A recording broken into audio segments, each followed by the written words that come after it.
ఇప్పుడు చాలామంది experience add చేసుకుంటారు. ఒక 3 ఇయర్స్ ఉంటే 5 ఇయర్స్ అట్లా, 6 ఇయర్స్ అట్లా.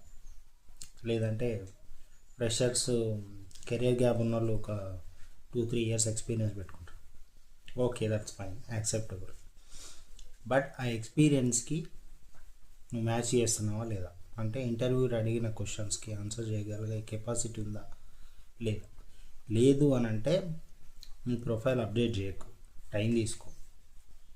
ఇంటర్వ్యూ చేయగలుగుతా, నాకు కాన్ఫిడెన్స్ ఉంది అని అనుకున్నప్పుడు మాత్రమే స్టార్ట్ చేయి.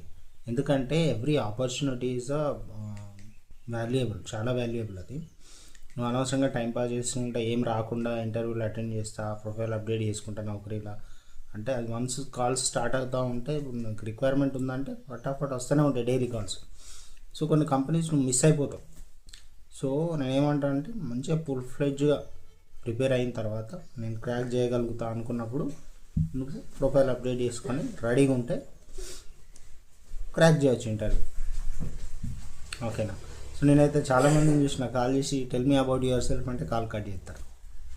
అయ్యి tell me about your self అనేది ఇట్స్ బేసిక్ క్వశ్చన్. అది కూడా రాకపోతే మా ఇంటర్వ్యూ ఎట్లా క్రాక్ చేస్తాను చెప్పు. సో అది చూసుకోవాలి. సో లేట్ అయినా పర్లేదు, మంచిగా ప్రిపేర్ అవ్వండి, మంచిగా చాట్‌జీపీటీని అడగండి. క్వశ్చనరీస్ మీ రిలేటెడ్ సబ్జెక్ట్ గురించి తెలుసుకోండి, నోట్ చేసుకోండి, ప్రాక్టీస్ చేయండి, అటెండ్ చేయండి, క్రాక్ చేయండి.